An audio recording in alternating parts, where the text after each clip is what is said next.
नमस्कार मेरे प्यारे YouTube के सब्सक्राइबर साथियों, राज की बात में आपका स्वागत है, जहां डर और रहस्य की परतें धीरे धीरे खुलती हैं। और हाँ, जो भी लोग पहली बार इस चैनल पर आए हैं या हमारे पुराने साथी जो अब तक इस परिवार का हिस्सा नहीं बने हैं, तो अभी उस लाल बटन को दबाइए। सिर्फ एक क्लिक और आप दिल और दिमाग से इस कहानीकार परिवार का हिस्सा बन जाएंगे। आपका स्वागत है। जल्दी से सभी लोग नीचे कमेंट बॉक्स में अपना नाम लिखें। ये भी बताएं कि हमारी कहानियां ये आपको कैसी लगती हैं। आपका एक कमेंट, एक सब्सक्राइब मेरे लिए एक नई प्रेरणा बन जाता है। तो चलिए बिना समय गंवाए आज की कहानी शुरू करते हैं। लेकिन एक चेतावनी, आज की कहानी उस धुंधली सीमा को छूती है जहां सपना और हकीकत आपस में घुलने लगते हैं और एक आम परिवार को ऐसे अंधकार से जूझना पड़ता है जो उसके सबसे करीबी रिश्तों को भीतर से तोड़ देने पर आमादा है। ये कहानी प्राची की है, एक पत्नी, एक माँ जो अपने बेटे अजय और पति निशांत को एक भयावह परछाई से बचाने की कोशिश करती है। लेकिन सवाल ये है कि क्या वह कामयाब हो पाएगी या फिर मनीषा, वो रहस्यमयी और खूंखार नर्तकी जो अब शायद एक पिशाचिनी बन चुकी है, उनकी जिंदगियों को निगल जाएगी। क्या ये अंत है या फिर किसी नए और भी डरावने अध्याय की शुरुआत? रात गहरी थी, हवाओं में अजीब सी बेचैनी थी, मानो कुछ घटने वाला हो। आज निशांत की शादी की रात थी। गांव के लोग हल्के नशे में ढोल नगाड़ों की थाप पर थिरकते हुए जश्न मना रहे थे। लेकिन उस खुशी के माहौल से बहुत दूर एक आंखें थीं जो जली जा रही थीं, और वो आंखें प्राची की नहीं थीं, वो थी मनीषा। 1 साल पहले गांव में आई थी मनीषा, एक नर्तकी, मगर कोई साधारण नहीं। उसकी सुंदरता एक तिलिस्म जैसी थी जो लोगों की नजर से दिल तक उतर जाती थी। गांव के हर मर्द ने अपने मन में उसे बसा लिया था, और मनीषा वो निशांत को देखकर जैसे होश खो बैठी थी। मुझे वो चाहिए, उसने पहली बार निशांत को देखकर अपनी सखियों से कहा था। उसकी आवाज में पागलपन था। एक रात, बस एक रात मुझे उसके साथ चाहिए, फिर चाहे जो हो।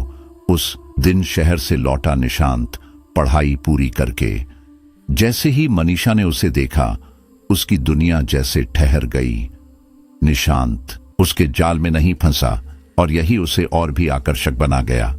एक रात निशांत अपने दोस्तों के साथ फिल्म देखकर लौट रहा था। हंसी मजाक करते हुए वे मनीषा के इलाके से गुजरे। तभी एक दोस्त बोला, अबे चल, तुझे असली एंटरटेनमेंट दिखाते हैं। मनीषा, भाई बवाल है। निशांत झिझका, यार छोड़ो ना, मुझे अच्छा नहीं लगता ये सब। अबे एक बार देख तो सही, तू हमारे साथ है, कुछ नहीं होगा। एक और दोस्त ने उसका हाथ खींच लिया। निशांत को मजबूरी में उनके साथ जाना पड़ा। वहां पहुंचते ही मनीषा को जैसे पहले से खबर थी। उसकी आंखों में एक अलग ही चमक थी। उसने नौकरों को इशारा किया। शराब, संगीत और उसकी सखियां। शराब के द्वार चलने लगे। निशांत ने कुछ घूंट लिए, लेकिन नशा उससे कहीं ज्यादा था जितना वो समझ सका। धीरे धीरे उसके दोस्त खिसक लिए, ये सोचकर कि अब मनीषा बाकी काम खुद संभाल लेगी। मंदिर के आंगन में मनीषा ने नृत्य शुरू किया। वह किसी अप्सरा जैसी लग रही थी। पारदर्शी लिबास, मादक इत्र और आंखों में छलकता नशा। मध्यम रोशनी, धीमा संगीत और हवा में तैरती उसकी सांसें। निशांत नशे में था। वह शायद समझ नहीं पा रहा था कि जो हो रहा है वो सही है या नहीं। तभी मनीषा ने पान के साथ एक तेज नशीला पदार्थ उसके मुंह में डाल दिया। कुछ ही देर में निशांत का होश जाता रहा। उसकी आंखें बोझिल होने लगीं, दिल की धड़कनें तेज, शरीर गर्म होने लगा, और मनीषा उसकी सखियों के साथ उसे घेरने लगी। वो पास आई, उसकी बाहों में समा गई, उसके बालों में उंगलियां फिराती हुई बोली, आज मेरी हसरतें पूरी होंगी। चांद खुद आज जमीन पर पिघलेगा मेरे लिए। उसने अपने होंठ उसके गाल से छुए ही थे कि छपाक, एक बाल्टी ठंडे पानी की बौछार उनके ऊपर पड़ी। क्या? मनीषा चीख उठी और चौंक कर उठ खड़ी हुई। बदन भीगा हुआ था, बालों से पानी टपक रहा था, मगर जैसे ही उसने पीछे मुड़कर देखा, उसकी सांस अटक गई। दरवाजे पर निशांत की मां खड़ी थीं, चेहरे पर गुस्से की आग, और उनके साथ थे वही दोस्त जो उसे यहां लाए थे, निशांत। मां ने तेज आवाज में चीखते हुए उसके चेहरे पर पानी डाला। निशांत की पलकें फड़कीं, वह होश में आया। आंखें खुली तो सामने था मनीषा। उस हालत में वह हड़बड़ा गया। चुपचाप उठने ही वाला था कि मनीषा ने फिर से उसे अपनी बाहों में लेना चाहा। छूना भी मत, निशांत गरजा। मनीषा ठिठक गई, पर उसकी आंखों में अब भी वही हवस थी। वह धीमे से उसके गालों पर उंगलियां फिराने लगी। बाजारू औरत। निशांत ने उसका हाथ झटक दिया। तुम्हें क्या लगा था कि मेरी मां के सामने मुझे यूं छुओगी और मैं कुछ नहीं कहूंगा? मनीषा चुप थी। उसकी मुस्कान अब डर में बदल चुकी थी। नफरत है मुझे तुमसे, और सुन ले, चाहे कुछ भी कर ले, तू मुझे कभी नहीं पा सकती। मुझे लगा था औरतें मजबूरी में ये सब करती हैं, मगर तूने तो औरत होने की गरिमा को ही कलंकित कर दिया। निकल जा यहां से। वो बुरी तरह कांप रहा था, क्रोध, घिन और शर्म के मिले जुले भाव से। मां का हाथ पकड़े हुए वह वहां से बाहर निकल गया। अब 1 साल बाद निशांत कमरे में खिड़की के पास बैठा था। बाहर बारिश की बूंदें टीन की छत से टकरा रही थीं। उसकी आंखें कहीं दूर अतीत में उलझी थीं, उस रात में जो आज भी उसे सता रही थी। इतना गुमसुम क्यों है? मां ने उसका कंधा छूकर पूछा। वह चौंका, अतीत के भंवर से बाहर आया। आप जानती हैं ना मां, पिछले 10 महीनों से आप मेरे लिए लड़की ढूंढ रही हैं, उसने धीमे से कहा। हर बार कुछ न कुछ अजीब होता है। कभी लड़की मना कर देती है, कभी उसके पिता, और कभी वो मर जाती है। उसके होंठ कांपे। अगर प्राची को भी कुछ हो गया तो? मां ने तुरशी से उसकी बात काटी। खबरदार, जो कुछ अपशगुन कहा, आज के दिन ये सब मत बोल। लेकिन मां, जाकर प्राची से बात कर, उसके साथ वक्त बिता, उसकी आंखों में देख। डर मत, वो तेरी है। निशांत ने मां की आंखों में झांका। पहली बार उसमें भी एक डर की लकीर दिखी। शायद वही डर जो उसकी आत्मा में बस चुका था। उसे नहीं पता था कि जो तूफान 1 साल पहले थम गया था, वो दोबारा आने वाला है, और इस बार सिर्फ उसे नहीं, बल्कि प्राची और उसके बेटे अजय को भी अपनी चपेट में लेने वाला है। कमरे की हवा में हल्का गुलाब जल घुला हुआ था। पीछे के कमरे में हल्की हल्की हलचल थी। सहेलियों की हंसी और शादी की तैयारियों की चहक सुनाई दे रही थी। मैं उससे बात कर लूंगी, प्राची की मां ने धीमे स्वर में कहा, लेकिन उसके लहजे में दृढ़ता थी। वैसे भी शादी के लिए तो एक ही हॉल बुक किया गया है। वो पीछे के कमरे में तैयार हो रही है अपनी सहेलियों के साथ। निशांत का दिल जोर जोर से धड़कने लगा। वह खुद को रोक नहीं सका और तेज कदमों से उस कमरे की ओर बढ़ चला जहां प्राची तैयार हो रही थी। कमरे में पहुंचते ही उसकी मां ने वहां मौजूद सभी लड़कियों को धीरे से कहा, थोड़ी देर के लिए बाहर चली जाओ बेटा, दूल्हा दुल्हन को कुछ जरूरी बात करनी है। लड़कियां मुस्कुराते हुए बाहर निकल गईं, लेकिन प्राची ने हल्की सी मुस्कान के साथ 2 सहेलियों का हाथ पकड़कर कहा, तुम दोनों रहो यार, बस 2 मिनट। निशांत धीरे से पास आकर बैठ गया। उसकी आवाज फुसफुसाहट जैसी थी। तुम ठीक तो हो ना प्राची? प्राची की बड़ी बड़ी आंखों में हल्की बेचैनी थी। उसने अपनी उंगलियां आपस में मरोड़ते हुए कहा, मुझे कुछ अजीब सा लग रहा है निशांत, जैसे दिल बैठा जा रहा हो, घबराहट हो रही है, कुछ गलत सा महसूस हो रहा है। एक सहेली ने हंसते हुए कहा, अरे वाह जीजा जी, शादी में बस 2 घंटे बचे हैं और घबराहट आपको हो रही है? ये तो लड़कियों को होती है आम तौर पर। दूसरी ने दरवाजा बंद करते हुए शरारती लहजे में कहा, हम घबराहट दूर कर देते हैं जीजा जी, बस अब आपकी शाम खास बन जाएगी। निशांत हल्का सा मुस्कुराया, मानो ये सब शादी की मस्ती का हिस्सा हो। लेकिन तभी कुछ ऐसा हुआ कि उसके होश उड़ गए। दरवाजे की ओर देखा तो सामने खड़ी प्राची, मगर यह वही लड़की नहीं लग रही थी जिससे वह पिछले 2 महीने से प्यार कर रहा था। लाल जोड़े में लिपटी लड़की अब बेहद छोटे कपड़ों में, मादक अंदाज में, आंखों में अजीब सी चमक लिए कमर पर हाथ रखे खड़ी थी। उसकी आंखें शराबी थीं, होंठों पर एक अजीब मुस्कान और चाल में एक रहस्यमय लचक। ये क्या है? निशांत की आवाज जैसे गले में अटक गई। प्राची ने हल्के स्वर में गुनगुनाना शुरू किया। उसकी आंखें कुछ खोज रही थी या शायद किसी प्यास से भरी थी। सहेलियां हंसती हुई बाहर चली गईं। उन्हें यह सब बिल्कुल सामान्य लगा। निशांत जैसे किसी सम्मोहन में बंध गया। उसकी चेतना और विवेक दोनों धीरे धीरे धुंधलाने लगे। उसने खुद को रोकने की कोशिश नहीं की। यह उसकी शादी का दिन था और उसके मन में यह भाव था कि अगर यह सब प्राची की मर्जी से हो रहा है तो इसमें कुछ अनुचित नहीं। उसने प्राची को बाहों में भर लिया। समय जैसे ठहर गया। कुछ देर बाद दोनों चुपचाप एक दूसरे की बाहों में बैठे हुए थे। तभी प्राची की मां कमरे में दाखिल हुई। चलो बच्चों, अब मुहूर्त में बस 1 घंटा बचा है, उन्होंने हंसते हुए कहा। प्राची अब पूरी तरह शांत और प्रसन्न दिख रही थी, जैसे कुछ हुआ ही न हो। निशांत ने उसका हाथ थामते हुए कहा, मैं तुमसे बहुत प्यार करता हूं। आज का ये लम्हा मैं कभी नहीं भूलूंगा। अब मैं मंडप में चल रहा हूं, लेकिन तुम्हारा इंतजार करूंगा। जैसे ही वह मुड़ा, प्राची ने उसका हाथ खींचकर उसे रोका। अब तो कबूल है ना हमें? निशांत ठिठक गया। उसकी भौहें हल्की सी सिकुड़ी। प्राची, ये कौन सी भाषा में बात कर रही हो? प्राची ने नखरे से मुंह फुला लिया। मैं नाराज हूं, आपने मेरे सवाल का जवाब नहीं दिया।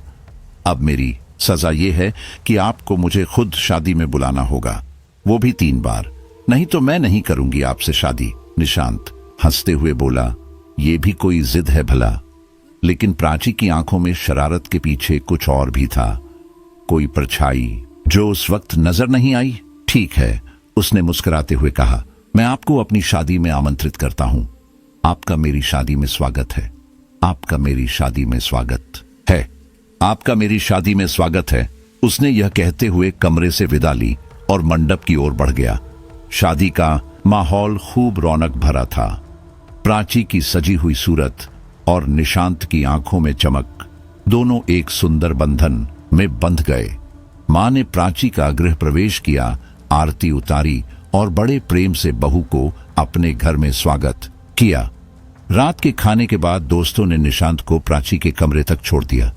निशांत मुस्कुराते हुए कमरे में गया, प्राची के पास बैठा और धीरे से उसका घूंघट उठाया और फिर उसकी रूह जैसे देह छोड़ गई हो। सामने प्राची नहीं थी, या शायद थी भी। उसकी आंखों में फैला हुआ काजल नीचे तक बह रहा था। होंठों पर पान की लाली थी और पैरों में बंधे घुंघरुओं की हल्की छनछनाहट कमरे में गूंज रही थी। प्राची ने उसे घूरते हुए कहा, क्यों? क्या कहा था तूने? कि तुझे मुझसे नफरत है, कि मैं तुझे कभी हासिल नहीं कर पाऊंगी? निशांत का दिल धड़कना भूल गया। उसके चेहरे पर हवाइयां उड़ने लगीं। प्राची, ये क्या कह रही हो तुम? लेकिन वह लड़की बिस्तर पर चढ़ते हुए उसके सीने पर बैठ गई और चीख कर बोली, प्राची नहीं, मनीषा, मनीषा हूं मैं। क्या बकवास है ये? निशांत कांपते हुए बोला, बकवास? उसकी हंसी कमरे में गूंज गई। वही मनीषा जिसे तुमने अपने प्रेम मिलन से पहले ही छोड़ दिया था, वही जिसे तुमने अपनाया नहीं, वही जिसे तुम्हारी मां ने नाचने वाली और बाजारू कहकर अपमानित किया था। निशांत अब पूरी तरह पसीने पसीने हो चुका था और अब उसने आंखें घुमाते हुए कहा, उस मनीषा को तूने 3 बार अपनी शादी में बुला लिया और शादी भी कर ली। अब तेरे जीते जीना तेरा तांत्रिक कुछ कर पाएगा, न तेरी मां। उसकी आवाज में अब इंसानीपन नहीं था। तेरी मां को मैं अपने काले तंत्र के गुरु को बलि चढ़ा दूंगी। अब मैं वही मनीषा नहीं रही जो किसी की दया पर जिंदा थी। मैं अब पिशाच हूं, अशुद्ध तंत्र से जन्मी, और अब तुझसे हमेशा जुड़ी रहूंगी। निशांत फूट फूट कर रोने लगा। चली जाओ, मेरी मां को छोड़ दो, मेरी प्राची को लौटा दो। मनीषा झुकी। उसकी आंखों में जली हुई दुनिया की राख थी। तेरी प्राची के लिए मैंने क्या नहीं किया, जान भी दी और अब उसे भी ले ली। याद है 1 साल पहले जब तूने मुझे अपमानित कर अकेला छोड़ दिया था? मनीषा की आवाज में सिहरन थी, जैसे किसी बुझे हुए अंगारे पर फिर से हवा चल गई हो। मैं उस दिन रोती रोती जंगल की तरफ निकल पड़ी थी, अकेले, टूटी हुई, पर अंदर कुछ था जो टूटने से इनकार कर रहा था। मैं तुझसे अपनी अधूरी चाहत पूरी किए बिना हार नहीं मान सकती थी। वो बोलती जा रही थी और निशांत का चेहरा सफेद पड़ता जा रहा था। मैं बहुत दूर निकल गई थी, जंगल के उस हिस्से में जहां मोबाइल का नेटवर्क भी डर के मारे काम करना बंद कर देता है। उसने धीमे डूबती हुई आवाज में कहा, और वहां मैंने देखा एक तांत्रिक किसी गहरी साधना में बैठा था। उसके चारों ओर राख के घेरे थे, जलते दीप और जमीन पर विचित्र चिन्ह। जैसे ही उसने मुझे देखा, उसकी आंखें चमकी। उसने बिना मेरी बात सुने कहा, रुक क्यों गई? क्या निशांत के साथ शाम बिताने की चाहत खत्म हो गई? निशांत ने जैसे किसी अनसुनी सच्चाई को महसूस किया। उसकी बात सुनते ही मेरे पैरों तले जमीन खिसक गई। वो कोई आम इंसान नहीं था, वो मेरे मन की बात पढ़ रहा था। मैं उसके पास गई और कहा, नहीं, अब तो उसे पाने की तड़प इतनी बढ़ चुकी है कि मैं कोई भी कीमत चुका सकती। मैं उसे भूल नहीं सकती। मनीषा की आंखों में वह रात अब भी जिंदा थी। तांत्रिक ने मुझे घूरते हुए कहा, यह कोई साधारण तंत्र नहीं है, ये भयंकर काला तंत्र है। इसका कोई तोड़ नहीं, इसकी कीमत बहुत बड़ी है। मैंने उसकी आंखों में झांका और बगैर पलक झपकाए कहा, मैं अपनी जान भी दे सकती हूं, बस मुझे निशांत चाहिए। उसके होंठों पर एक पागल मुस्कान फैल गई। वो मुस्कुराया, एक अजीब सी संतुष्टि थी उसके चेहरे पर। फिर बोला, काले वस्त्र पहनकर वापस आ। मैंने वही किया। मैं अब डर से परे थी। मेरे भीतर बस एक आग थी, तुझे पाने की। वो रात, वो मंत्र, वो डरावना सन्नाटा, सब कुछ मनीषा की आंखों में अब भी धधक रहा था। धीरे धीरे हवा में कुछ भारीपन घुलने लगा। रात के अंधेरे ने अपना असली रूप दिखाना शुरू किया। तभी तांत्रिक ने जोर जोर से किसी को बुलाना शुरू किया। उसकी आवाज जंगल में गूंजने लगी और फिर मनीषा की आवाज कांपने लगी, लेकिन वो रुकी नहीं। फिर सामने आया वो एक भयानक आकृति, जैसे किसी पुरानी सड़ी हुई कब्र से कोई उठ खड़ा हुआ हो। उसका शरीर, उस पर रेंगते कीड़े, उसकी घिनौनी सांसें। मैं कांपने लगी थी पर भाग नहीं सकी। निशांत ने अपना सिर पकड़ लिया। तांत्रिक ने कहा, अगर निशांत चाहिए तो इस मुर्दे को खुश करना होगा। मैं कुछ कह पाती उससे पहले ही वो भयानक प्राणी मेरे पास आया और मेरे काले वस्त्र खींचने लगा। मैं चिल्लाती रही, गिड़गिड़ाती रही, लेकिन तांत्रिक ने उसे मेरे लिए नहीं, मुझे उसके लिए बुलाया था। मेरी इच्छा वहां कोई मायने नहीं रखती थी। उसकी सांसें अब भी डरी हुई थीं, लेकिन शब्दों में एक अजीब ठंडक थी। वो मुर्दा 61 दिनों तक मुझे कैद में रखे रहा। वो मुझे यातनाएं देता रहा और धीरे धीरे मेरे शरीर को अपनी दुनिया में खींच लिया। जब वो समय पूरा हुआ, मैं तांत्रिक के पास लौटी। अब मैं वैसी नहीं रही थी, मैं कुछ और बन चुकी थी। निशांत अब भी चुप था। ठंडा पसीना उसके माथे पर चमक रहा था।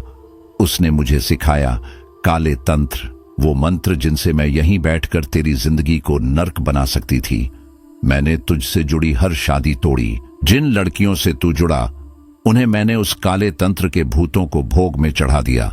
उसने ठहर कर गहरी सांस ली। फिर मुझे पता चला तू प्राची को पसंद करता है। उससे तेरी शादी की बात चल रही थी। उसी दिन मैंने तय कर लिया कि अब तुझे हमेशा के लिए अपना बनाना है। निशांत जैसे सब कुछ सुनकर पत्थर हो गया हो। आज मैंने तेरे साथ अपनी हर अधूरी चाहत पूरी कर ली। तेरे बुलाने पर मैंने प्राची के शरीर में प्रवेश किया और उसी के रूप में तुझसे शादी की। तेरी माँ ने खुद मेरा गृह प्रवेश करवाया। अब तू मेरा है निशांत। निशांत धीरे धीरे नीचे बैठ गया। उसकी सांसें तेज थीं। उसका दिल जैसे सीने से बाहर निकलने को था। मनीषा अब पूरी तरह अपने उन्माद में थी। उसने निशांत का हाथ पकड़ा, उसे खींचा और कसकर अपने बाहों में भर लिया। अब मैं कभी तुझे छोड़कर नहीं जाऊंगी, उसने फुसफुसाकर कहा। हर रात तू मेरी प्यास बुझाएगा, हमेशा, हर बार। उस रात निशांत को वो पिशाचिनी पूरी तरह अपना बना चुकी थी, लेकिन उसके बाद सब कुछ बदल गया। निशांत अंदर से टूटने लगा। उसकी आत्मा जैसे रोज दरकती। मनीषा की प्यास खत्म नहीं होती थी। हर रात उसका रूप और विकराल हो जाता। वह अब सिर्फ मनीषा नहीं थी, वह अब एक अशुद्ध तंत्र द्वारा रची गई पिशाचिनी बन चुकी थी। उसकी आत्मा मर चुकी थी, बची थी केवल तृष्णा। निशांत का मन, मस्तिष्क, शरीर सब थक चुके थे। अब उसे समझ आने लगा कि वह जिस खेल में फंस चुका है वह उसकी सोच से कहीं परे है। वह सुबह देर से उठता, नींद टूटी तो देखा कि मनीषा एकटक उसे घूर रही थी, वही डरावनी असहज मुस्कान के साथ। एक पुरुष होते हुए भी निशांत ने पहली बार अपने जीवन में ऐसी लाचारी महसूस की। मनीषा मुस्कुराई और धीरे धीरे उसकी छाती पर उंगलियां फिराने लगी। उसकी सांसें तेज हो गईं। उसकी प्रेत आत्मा जब पास आती तो उसकी गंध से निशांत को घुटन होने लगती। वो उसे सूंघती जैसे कोई भेड़िया अपने शिकार को जांचता हो, लेकिन निशांत कुछ नहीं कर पाता, क्योंकि अगर उसने कुछ कहा, कुछ चिल्लाया तो उसके माता पिता को सच्चाई पता चल जाती। अगले दिन घर में रिसेप्शन पार्टी थी। प्राची के ससुराल वाले भी आए थे। सबको उसकी नई दुल्हन से मिलना था, लेकिन उसी दिन निशांत ने कहा कि उसे ऑफिस के जरूरी काम से शहर जाना होगा। माँ को एक चिट्ठी थमाई। मौसी की तबीयत खराब है, आपको और पापा को तुरंत जाना होगा। माँ परेशान हुई, पर निशांत ने एक पुराने दोस्त की बाइक से उन्हें चौराहे तक छोड़ दिया। पर माता पिता को वहां से कोई गाड़ी नहीं मिली और वे कुछ देर बाद लौट आए। उधर निशांत लगभग आधे घंटे बाद वापस आया, पर अब घर का माहौल बदला हुआ था। भीतर से एक मोहक मगर विचलित करने वाला संगीत बज रहा था। मेहमान जा चुके थे, सिर्फ कुछ करीबी दोस्त बचे थे और मनीषा वो तैयार खड़ी थी। उसी काले जोड़े में उसकी आंखें जल रही थी, जैसे आज रात वो सब कुछ हासिल कर लेगी जो उसने 1 साल पहले मांगा था। और निशांत जानता था अब उसका कोई अपना नहीं रहा। निशांत के कदम अंदर पड़ते ही उसका दिल बैठने लगता है। सामने हॉल में जो दृश्य था वह उसकी कल्पना से कहीं ज्यादा बुरा था। उसका मन घबराहट और अविश्वास से भर गया। उसके दोस्त तीनों शराब के नशे में धुत ठहाके मारते हुए झूम रहे थे और उनके साथ नाचने वाली कोई और नहीं बल्कि प्राची थी, या कम से कम उसका शरीर। उस शरीर में इस वक्त मनीषा थी, वो आत्मा जिसने प्राची को अपना माध्यम बना लिया था। मनीषा जैसे किसी सस्ते नाच घर की महिला हो, बेहयाई की हदें पार करते हुए अपनी दोनों सहेलियों के साथ थिरक रही थी। उसकी हर अदा, हर अंगुली, हर कमर की लचक में एक बेशर्मी थी जो इंसानी नहीं लगती थी। निशांत के दोस्त मदहोशी में डूबे हुए उसकी कमर, पीठ और कंधों को छू रहे थे। उन हाथों में वासना थी और उस शरीर में अब भी उसकी पत्नी थी। निशांत की रगों में खून उबलने लगा। उसका शरीर कांपने लगा, लेकिन उसने खुद को रोके रखा। वह जानता था यह सिर्फ मनीषा की चाल है। वह उसे तोड़ना चाहती है, उसके मन को, उसके आत्मसम्मान को, उसके प्यार को। वो कुछ देर तक स्तब्ध खड़ा देखता रहा। फिर अचानक एक विचार उसके दिमाग में कौंध गया। वह चुपचाप एक कोना पकड़ता है, जमीन से एक खाली बोतल उठाता है और उसमें से शराब पीने का नाटक करता है। 2 घूंट का दिखावा करता है और फिर हॉल की रोशनी में नाचते हुए झुंड में शामिल हो जाता है। मनीषा उसे नाचते देख ठिठक जाती है। यह उसकी योजना में नहीं था। उसका मकसद था निशांत को जलाना, उसे तड़पाना। लेकिन जब उसने देखा कि निशांत जैसे उसे नजरअंदाज कर रहा है, उसकी उपेक्षा कर रहा है, तो उसकी आंखों में गुस्सा उभर आया। वो और बेहया हो गई। एक मादक हंसी के साथ वह निशांत के सबसे करीबी दोस्त की गोद में बैठ जाती है और शरीर को कुछ इस तरह मटकाती है जैसे वह उसे पूरी तरह अपने वश में करना चाहती हो। फिर अचानक ही वह अपनी नाइटी उतारकर बाकी दोस्तों की ओर फेंक देती है। निशांत की आंखों में आंसू नहीं आते, पर उसका दिल भीतर ही भीतर फटने लगता है। उसे लग रहा था जैसे कोई उसकी आत्मा को खरोंच रहा हो, लेकिन उसने चेहरे पर भाव नहीं आने दिए। मनीषा की चेहरे पर वह शैतानी मुस्कान थी, जैसे कोई राक्षसी आत्मा जो अपने शिकार को तड़पते देख आनंद ले रही हो। मगर जब उसे लगा कि निशांत वाकई तटस्थ हो गया है, तो उसका पागलपन बढ़ गया। वह धीरे धीरे निशांत के एक और दोस्त के करीब गई और उसके होठों पर अपने होंठ रख दिए। यह करते समय उसकी आंखें निशांत की आंखों में थीं, सीधी, कुटिल और आग से भरी हुई। निशांत का दिल चीरता गया, पर वह जानता था कि यही मौका है उसे मात देने का। वह मुस्कुराया, नकली ही सही, पर एक ठंडी मुस्कान उसके चेहरे पर थी। फिर वह मनीषा की एक सहेली की ओर मुड़ा और उसके साथ नाचने लगा। पास जाकर उसने उसके गाल पर एक हल्का स्पर्श किया। मनीषा चौंक गई। उसका ध्यान अब अपनी सहेली पर गया, जिसे निशांत ने बाहों में भर लिया था। वह अभी भी घूर रही थी, लेकिन कुछ कह नहीं पाई। तब निशांत ने उसकी सहेली को अचानक अपनी गोद में उठा लिया और सबके सामने उसे कसकर पकड़ा। उसकी गर्म सांसें लड़की की गर्दन को छूने लगी। लड़की, जो प्रेतनी की सहेली थी, पूरी तरह से मदहोश हो गई। निशांत की मर्दानगी, उसका आत्मविश्वास, उसकी नजदीकियां, सब उसे पिघलाने लगे। वह मचलने लगी, जैसे कोई स्त्री जिसे वर्षों बाद स्पर्श मिला हो। मनीषा की आत्मा अब भीतर ही भीतर जल रही थी, पर निशांत यहीं नहीं रुका। उसने लड़की को उठाया और सीधा अपने कमरे में ले गया। कमरे में जाकर उसने और भी अंतरंग अभिनय शुरू किया। लड़की को बिस्तर पर लेटाया, उसके गालों पर उंगलियां फिराईं, उसकी कमर पर हाथ फेरा। वह बुरी तरह कांप रही थी, लेकिन खुद को रोक नहीं पा रही थी। बाहर खड़ी मनीषा अब तिलमिला चुकी थी। वह जोर जोर से दरवाजा पीटने लगी, लेकिन निशांत ने दरवाजा नहीं खोला। फिर अचानक एक झंझनाती चीख के साथ प्राची का शरीर लुढ़क गया। मनीषा अब अपने असली रूप में कमरे में घुसी। कमरा एक पल में सड़ांध से भर गया। दीवारें जैसे कांप उठीं। मनीषा का शरीर अब नग्न था। उसके पैर उल्टे हो चुके थे, बाल हवा में लहराते नागिन की तरह फन उठा रहे थे। उसकी आंखें खून से लाल थीं, नाक से रक्त बह रहा था। उसके पूरे शरीर पर लंबे लंबे कीड़े रेंग रहे थे, जैसे किसी सड़े हुए शव पर हमला हो गया हो।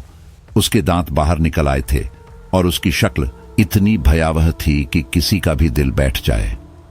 निशांत ने उसे आते हुए देखा, लेकिन जानबूझकर कुछ नहीं कहा। तभी वह उछलकर बिस्तर पर कूद गई, जहां निशांत और उसकी सहेली थे। निशांत फुर्ती से हट गया, लेकिन मनीषा सीधा अपनी सहेली पर चढ़ गई। उसकी आंखों में पागलपन था। मेरे निशांत का भोग करेगी तू? वह गुर्राई। मेरे रहते हुए उसकी वासना सिर्फ मनीषा बुझा सकती है और कोई नहीं। सहेली कांपने लगी। वह हाथ जोड़कर गिड़गिड़ा रही थी, पर मनीषा की आंखों में दया का नामो निशान नहीं था। फिर एक अजीब डरावनी आवाज गूंजती है, चबाने की आवाज। निशांत का सिर धीरे से ऊपर उठता है और वह जम जाता है। मनीषा की प्रेतनी अपनी सहेली का वक्ष नोचकर हाथ में थाम चुकी थी। वह उसे राक्षसी आनंद के साथ चबा रही थी। खून बह रहा था। चबाने की आवाज किसी गुफा से आती राक्षसी आवाज जैसी थी, गहराई से, भारी और कंपा देने वाली। सहेली अब जमीन पर पड़ी तड़प रही थी। उसका पेट फटा हुआ था। वह खून से लथपथ असहाय दर्द में बिलख रही थी। दरवाजे के बाहर खड़े दोस्त अब घबराकर दरवाजा पीटने लगे। किसी को समझ नहीं आ रहा था कि भीतर क्या हो रहा है। निशांत ने मनीषा को अपने भयानक रूप में खाने में व्यस्त देखा तो भीतर की आखिरी हिम्मत बटोरी और दौड़कर दरवाजा खोल दिया। उसके दोस्तों ने जैसे ही कमरे का दृश्य देखा, उनके होश उड़ गए। निशांत कमरे से बाहर निकला। बैग से वह सिंदूर निकाला जो उसने माता के मंदिर से विशेष रूप से मंगवाया था। उसे मालूम था यह दिन आएगा। बिना वक्त गंवाए उसने अभिमंत्रित सिंदूर को कमरे के दरवाजे में डाल दिया। जिस क्षण मनीषा की प्रेत उस कमरे में बढ़ने की कोशिश करती है, उसके कदम अचानक रुक जाते हैं। दरअसल फर्श पर बिखरा माता का अभिमंत्रित सिंदूर एक अदृश्य दीवार बन चुका था, जिसे वह पार नहीं कर पाती। उसकी आंखों में हिंसा तड़क रही थी, पर जैसे ही निशांत गिर चुकी प्राची को अपनी बाहों में उठा लेता है और कमरे के पर्दे को फाड़कर उसके अर्धनग्न शरीर को ढकता है, मनीषा चीख उठती है, निशांत रुक जा। नहीं। उसके दोस्त बाहर से चिल्लाते हैं, भाई भाभी को उठाओ, जल्दी निकलो यहां से। निशांत बिना पलटे प्राची को कसकर सीने से लगाता है और सब तेजी से उस डरावने मकान से बाहर निकलने लगते हैं। मनीषा की प्रेत दरवाजे तक आती है, लेकिन जैसे ही वह सिंदूर की सीमा तक पहुंचती है, उसे जैसे किसी जबरदस्त झटके ने पीछे धकेल दिया हो। वह तड़प कर चीखती है, यह तुमने ठीक नहीं किया निशांत। मैं फिर लौट कर आऊंगी। 2 साल बीत चुके हैं। निशांत की जिंदगी अब पटरी पर लौट आई है। प्राची अब 8 महीने की गर्भवती है और उसने हाल ही में निशांत को पिता बनने की खबर दी थी। सब कुछ शांत लग रहा है, शायद ज्यादा ही शांत, लेकिन सवाल यह है, सब अचानक इतना ठीक कैसे हो गया? उस रात जब सब कुछ टूट चुका था, निशांत ने आखिरी उम्मीद के तौर पर उस तांत्रिक पिचानी से मदद ली थी। उसके निर्देशानुसार उसने माता के अभिमंत्रित सिंदूर से मनीषा की आत्मा को उसी घर के भीतर बांध दिया था। फिर प्राची को उठाकर अपने दोस्तों के साथ वीरपुर हमेशा के लिए छोड़ दिया। अब वह अपने माता पिता के साथ एक दूसरे गांव में बस गया है। लेकिन वीरपुर अब वैसा नहीं रहा। गांव में अजीब घटनाएं रोज घट रही हैं। लोग बिना किसी बीमारी के अचानक मरने लगे हैं। घरों में बिना वजह पशु चीखने लगते हैं और हर अमावस्या को उस डरावने घर से एक औरत की चीखें आती हैं, एक गहरी घुटी हुई सिसकी जो गांव के मर्दों को जैसे सम्मोहित कर लेती है। जो भी उस घर की तरफ जाता है फिर कभी वापस नहीं आता। अब गांव वालों ने मजबूर होकर वीरपुर छोड़ दिया है। खेत खलिहान, मंदिर, कुएं सब वीरान पड़े हैं। लगता है मानो कोई साया पूरे गांव पर छाया हुआ है। इसी बीच आज की रात, अमावस्या की रात, निशांत बेचैन है। प्राची उसके पास है, लेकिन उसका मन जैसे किसी अदृश्य डर से कांप रहा है। बिना किसी ठोस कारण के उसे लग रहा है कि कुछ बहुत बुरा होने वाला है। इसी रात पास के एक गांव के सरकारी इंजीनियर राहुल को पुल निर्माण का कार्य मिला है। उसकी शादी को अभी 2 महीने ही हुए हैं और वह अपनी पत्नी शालू के साथ गाड़ी में वीरपुर के पास से गुजर रहा है। रात के करीब 9 बजे होंगे। गाड़ी वीराने से गुजर रही है जब अचानक राहुल को एक लड़की की चीख सुनाई देती है। किसी की गिड़गिड़ाती, तड़पती हुई आवाज, बचाओ, प्लीज कोई बचाओ। राहुल चौंक कर गाड़ी रोकता है, खिड़की से बाहर झांकता है, लेकिन चारों ओर अंधेरा है और हवाओं में एक अजीब सन्नाटा पसरा हुआ है। शालू घबराकर पूछती है, क्या हुआ? राहुल गलती से मुस्कुराने की कोशिश करता है, कुछ नहीं, शायद कोई जानवर था। वह फिर से गाड़ी आगे बढ़ा देता है, पर तभी कुछ ही मिनटों में फिर एक चीख आती है। इस बार और भी साफ, औरत की कंपाती आवाज, इस दरिंदे से बचाओ, हमें बचाओ। अब की बार शालू भी डर से सिहर उठती है। वह कांपती आवाज में कहती है, राहुल प्लीज मत जाइए, बहुत अजीब आवाजें हैं, मुझे डर लग रहा है। राहुल उसकी तरफ मुड़ता है और उसका हाथ थामता है। बेबी, शायद कोई परेशानी में हो, मैं देखकर आता हूं, तुम यहीं रहो, दरवाजे लॉक कर लो, ओके? शालू मना करती है, लेकिन राहुल गाड़ी से उतर जाता है। जैसे ही उसके पैर जमीन पर पड़ते हैं, वह आवाज अचानक बंद हो जाती है। हवा तेज चलने लगती है और देखते ही देखते एक अजीब भयानक तूफान उठता है। धूल धक्कड़ उसकी आंखों में भर जाती है। वह आंखें मलता है पर कुछ दिखता नहीं। शालू गाड़ी के अंदर से चिल्ला रही है, राहुल वापस आओ। वह बाहर निकलने की कोशिश करती है, लेकिन दरवाजे खुद ब खुद लॉक हो जाते हैं। उधर राहुल को लगता है जैसे कोई अदृश्य ताकत उसे खींच रही हो।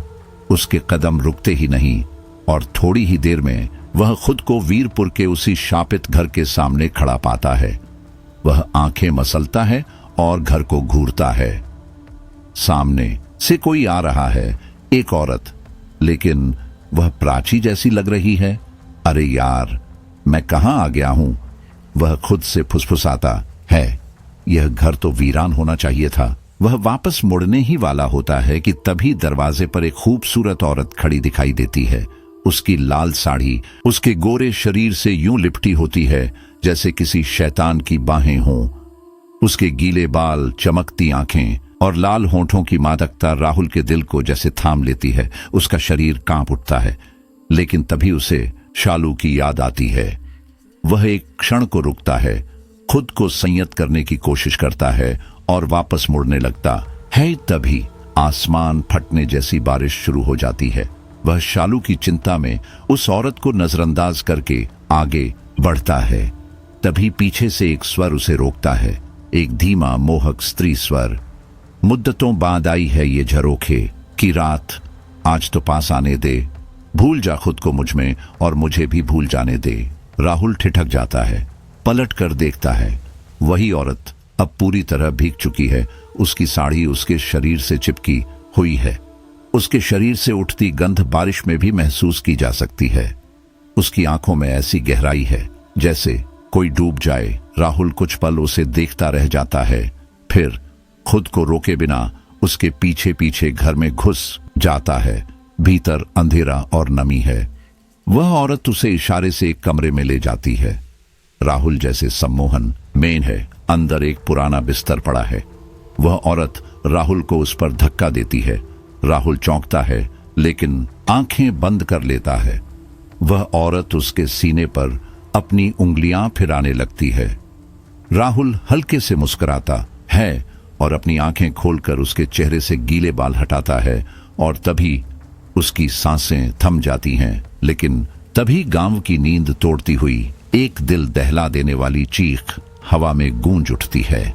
वह आवाज किसी और की नहीं, राहुल की थी। राहुल! शालू की आंखें चौंधिया जाती हैं। वह घबराहट में गाड़ी का शीशा तोड़ डालती है और नंगे पांव भागती है उस खौफनाक घर की ओर जो अब किसी कब्र की तरह शांत और ठंडा था। वह अंदर घुसती है, सांसें तेज, दिल उखड़ा हुआ। दीवारों पर पुराने खून के छींटे, जले हुए दियों की बू और फर्श पर बिखरे राख के ढेर उसके पैरों के नीचे चरमराते हैं। और फिर उसने देखा राहुल जमीन पर पड़ा तड़प रहा था। उसके ऊपर झुकी एक काली साया कोई औरत नहीं, एक भयानक प्रेत थी जो उस पर अपने अशुद्ध इरादों की क्रूरता से बरस रही थी। राहुल की आंखें आधी खुली थीं, होठों पर झाग और पूरा शरीर जैसे किसी जीवित लाश में बदल रहा था। शालू का कलेजा मुंह को आ गया। उसकी चीख गूंज उठी, छोड़ दे मेरे पति को डायन! उसकी आवाज दीवारों से टकराकर लौटती है। तभी अंधेरे के कोने से एक घिनौनी खोखली हंसी गूंजती है, मनीषा की। छोड़ दूंगी तेरे पति को। वह बेशर्म ठाके लगाते हुए बोली, बस एक काम कर दे मेरा, इस लाल रेखा को मिटा दे।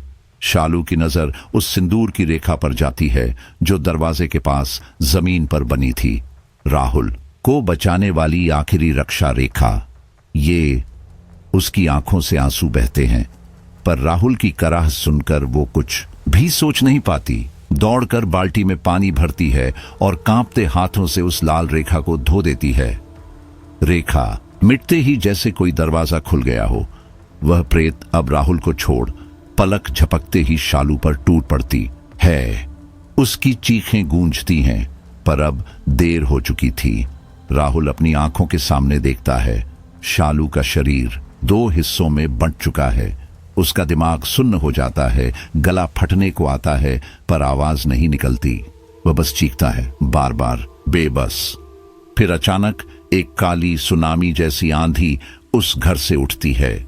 मनीषा अब आजाद हो चुकी थी। पहली ही सांस में वह हवाओं को चीरती हुई अपने काले तांत्रिक गुरु बटुकनाथ के पास पहुंचती है। उसके कदम जमीन पर नहीं पड़ते, जैसे वह हवा में बह रही हो। बटुकनाथ उसे देख सिहर उठता है, पर खुद को संभालते हुए सवाल करता है, अब भी निशांत को पाने की लालसा रखती है? तू उससे प्रेम नहीं करती थी, तुझे वासना चाहिए थी। तुझे जिंदा इंसान चाहिए या एक और मुर्दा? मनीषा का चेहरा एक पल को मासूम दिखता है, फिर वह बोलती है, नहीं गुरुजी, मुझे सिर्फ निशांत चाहिए। उसकी मौजूदगी का नशा, उसका एहसास, वो पल दोबारा चाहिए। बटुकनाथ का चेहरा सख्त हो गया। अब तू मेरे किसी काम की नहीं, चली जा।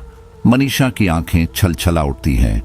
उसकी आवाज टूटती है, काश उस रात तूने कहा होता कि अपना काम खुद कर, पर तूने मुझे उस मुर्दे के हवाले कर दिया। उसने तब तक मेरा भक्षण किया जब तक मेरी आत्मा शरीर से अलग नहीं हो गई। मुझे आज भी नहीं पता मेरा शरीर कहाँ है? बटुकनाथ उठकर उसकी ओर देखता है, फिर तीखे स्वर में कहता है, तू प्रयोग का हिस्सा थी और जब तू मेरे पास आई थी तेरे भीतर रत्ती भर भी अच्छाई नहीं थी। अगर होती तो वो तांत्रिक मुर्दा तुझे कभी छू भी नहीं पाता। उसका तंत्र अशुद्ध शरीर ही चाहता था। तू वैसी ही थी, परिपक्व, पाप से भरी। मनीषा अब चुप थी, लेकिन उसकी आंखों में फिर से निशांत को पाने की आग जल रही थी। बटुकनाथ ने फिर कहा, मैंने तुझे तभी पहचान लिया था। तेरा मन कलुषित था। शुद्ध स्त्री उस मुर्दे के किसी काम की नहीं थी। अब चल यहां से। मनीषा हिचकते हुए पीछे हटने लगी और फिर जैसे दिल फटने वाला हो वह जोर जोर से रोने लगी। उसके विलाप से हवाएं कांप उठीं। बटुकनाथ का दिल पिघल गया। वह अपनी यज्ञ की वेदी से उठकर उसके पास आया और नरम स्वर में बोला, बस कर, रोना बंद कर। मैंने तुझसे जो किया उसका पश्चाताप है मुझे।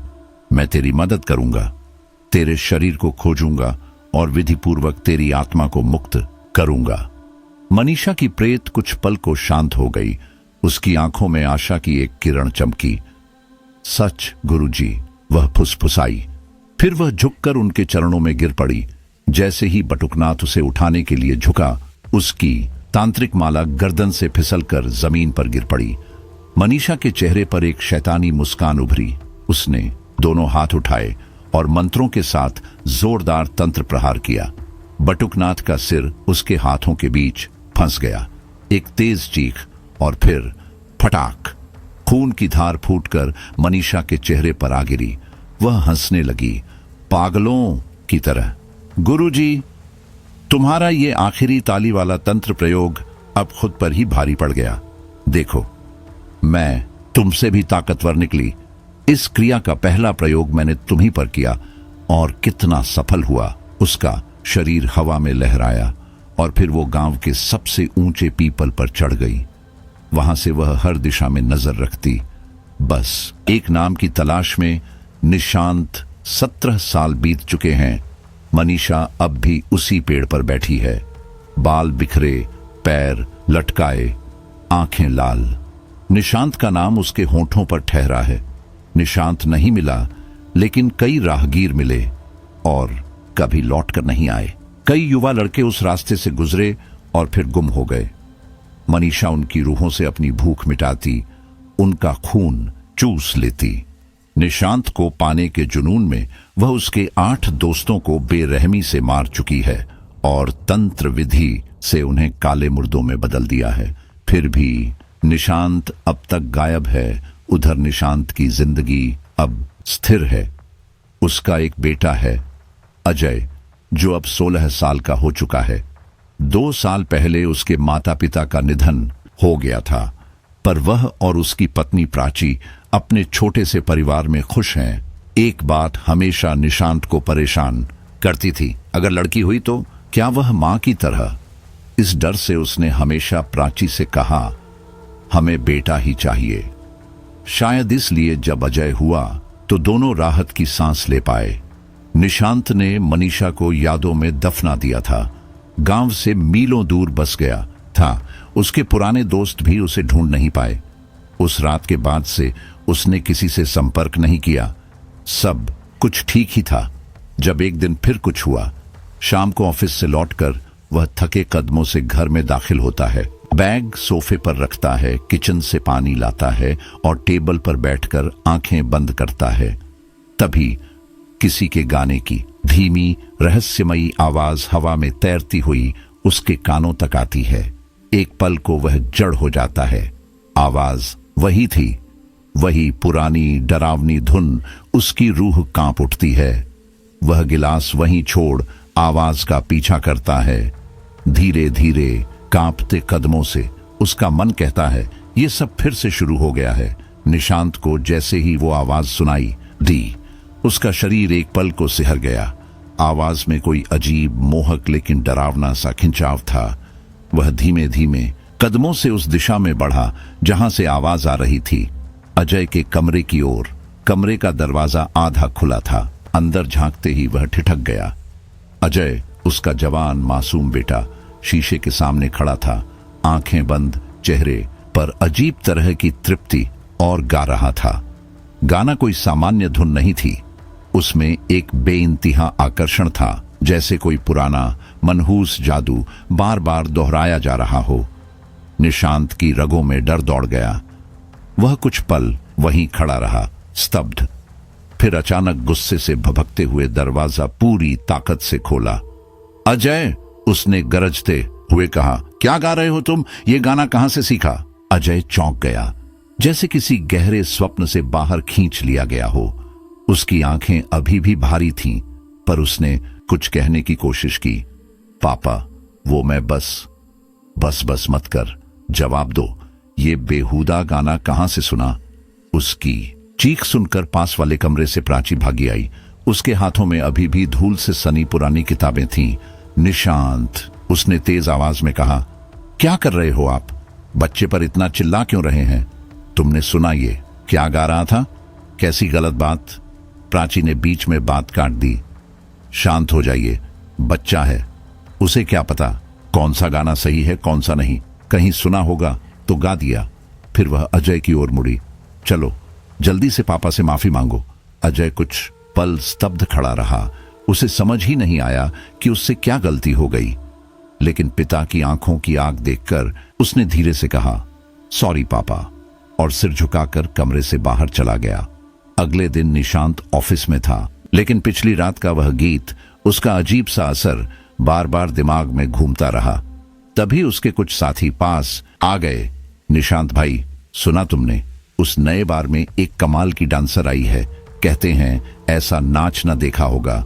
दूसरे ने जोड़ा, पूरे शहर में बस उसी की बातें हैं, बच्चे बूढ़े सब उसके दीवाने हो गए हैं। आज रात चलो ना, बहाना बनाकर यहीं रुक जाना, सब मिलकर चलते हैं। निशांत ने फीकी हंसी के साथ सिर हिलाया। नहीं यार, मेरा मन नहीं है, और कुछ ठीक नहीं लग रहा इन दिनों। वो डांसर की चर्चा होते ही अनजाना डर महसूस कर रहा था। विशेष रूप से अजय की रात वाली हरकतें उसे परेशान कर रही थीं। सब कुछ आपस में जुड़ा हुआ सा लग रहा था। अगले दिन सुबह जब वह अखबार पढ़ रहा था तो उसकी नजर एक खबर पर जा अटकी। शहर के कई नौजवान लड़के रहस्यमय तरीके से लापता। उसकी आंखें खबर पर जम गईं। सीबीआई जांच में जुटी, लेकिन कोई सुराग नहीं। लापता लड़कों के फोन बंद, दोस्तों को भी नहीं है कुछ पता। निशांत के हाथ कांपने लगे, उसके भीतर कुछ खौलने लगा। क्या अजय किसी तरह से इस सब में? नहीं, ये सोच भी नहीं सकता। लेकिन तभी अजय अपने दो दोस्तों के साथ डाइनिंग टेबल पर आ गया। सब सामान्य लगने की कोशिश कर रहे थे, लेकिन निशांत की नजरें अजय पर टिक गईं। उसकी आंखों के नीचे काले घेरे थे, चेहरा थोड़ा उतरा हुआ, फिर भी एक अनजानी ठंडी चमक। वह कुछ पूछने ही वाला था कि प्राची आ गई।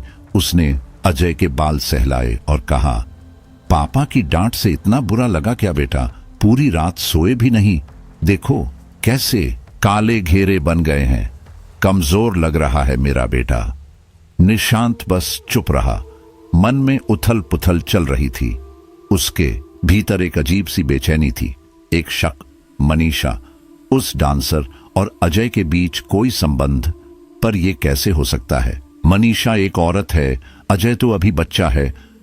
ये पागलपन है, उसने खुद से कहा, और बिना कुछ बोले ऑफिस निकल गया। ऑफिस पहुंचकर भी वो बेचैन रहा। दोस्तों से मनीषा के बारे में और जानने की कोशिश की, लेकिन सब धुंधला था। पता चला कि उसका कल का शो अचानक रद्द हो गया था। कोई वजह नहीं दी गई। निशांत की बेचैनी और बढ़ गई। अब वह इस विषय पर प्राची से खुलकर बात करना चाहता था। तभी उसका फोन बजा। प्राची का कॉल था। हाँ प्राची, मुझे तुमसे कुछ जरूरी। सुनिए, प्राची ने जल्दी से कहा, भैया का फोन आया है। मां की तबीयत अचानक बहुत बिगड़ गई है। मुझे आज शाम की ट्रेन से मायके जाना होगा। निशांत कुछ पल चुप रहा। ठीक है, तुम जाओ। रात को जब वह घर लौटा तो घर शांत था। अजय अकेला था। उसने बेटे को पास बुलाया। कैसा दिन गया बेटा? उसने पूछा। ठीक था पापा, अजय ने धीमे से कहा। तुमने कभी इस इलाके में किसी डांसर का नाम सुना है? निशांत ने अचानक पूछा। अजय थोड़ी देर चुप रहा, फिर धीरे से बोला, नहीं पापा। निशांत ने सिर हिलाया। ठीक है, वैसे आज मम्मी नहीं है, अगर डर लगे तो मेरे कमरे में सो जाना। अजय के चेहरे पर हल्की सी मुस्कान आई, कुछ चमक भी जो निशांत की समझ से बाहर थी। ठीक है पापा। दोनों खाना खाकर अपने कमरे में चले गए। बातचीत कम थी, पर निशांत के मन में कहीं राहत थी कि शायद वो सब उसका भ्रम था। रात के करीब 2 बजे थे। कमरे में गहरा सन्नाटा पसरा था। अचानक निशांत की नींद टूटी। उसे महसूस हुआ कि कोई बेहद नर्म ठंडी उंगलियां उसके शरीर पर घूम रही हैं। हल्की मोहक छुअन, जैसे कोई प्रेम में डूबा हो। उसने आंखें खोली। पहले सोचा शायद प्राची है, पर तुरंत याद आया वो तो मायके गई है। उसने बगल में देखा, अजय दूसरी ओर मुंह किए गहरी नींद में सो रहा था, बिल्कुल शांत। कुछ पल निशांत उसे घूरता रहा, फिर खुद को समझाते हुए आंखें बंद कर लीं।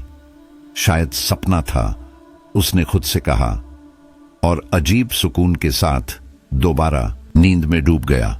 रात के लगभग 3 बज रहे थे। घर में सन्नाटा पसरा था। अचानक निशांत की नींद में खलल पड़ता है। कानों में किसी अजीब जहरीली आवाज में कोई अनजाना गाना धीमी धीमी फुसफुसाहट की तरह गूंज रहा था। वो गाने के बोल सुनकर एकदम हड़बड़ा कर उठ बैठता है, जैसे किसी ने उसके कान के पास झर उगल दिया हो। उसकी आंखें अध खुली होती हैं, लेकिन जब सामने की छवि साफ होती है तो उसका दिल जोर से धड़कने लगता है। अजय, उसका 8 साल का बेटा, उसके पास बैठा था, लेकिन उसकी आंखों में एक अजीब चमक थी। वो बिना पलक झपकाए बड़े ध्यान से निशांत को घूर रहा था। उस नजर में कुछ था, कुछ ठंडा, कुछ भूखा, जैसे वो निशांत को देख नहीं रहा, पी रहा हो। निशांत खुद को संयत करता है, गला खंखारता है और पूछता है, क्या हुआ बेटा, नींद नहीं आ रही? ऐसे क्यों देख रहे हो मुझे? लेकिन अजय कुछ नहीं कहता, बस उस नजर से घूरता रहता है, जैसे उसकी आंखों में कोई दूसरा ही जीव बैठा हो। निशांत का मन डगमगाता है। वह धीरे से अजय के कंधे पर हाथ रखता है और हल्के झटके देता है। अजय, बेटा, सुन रहे हो?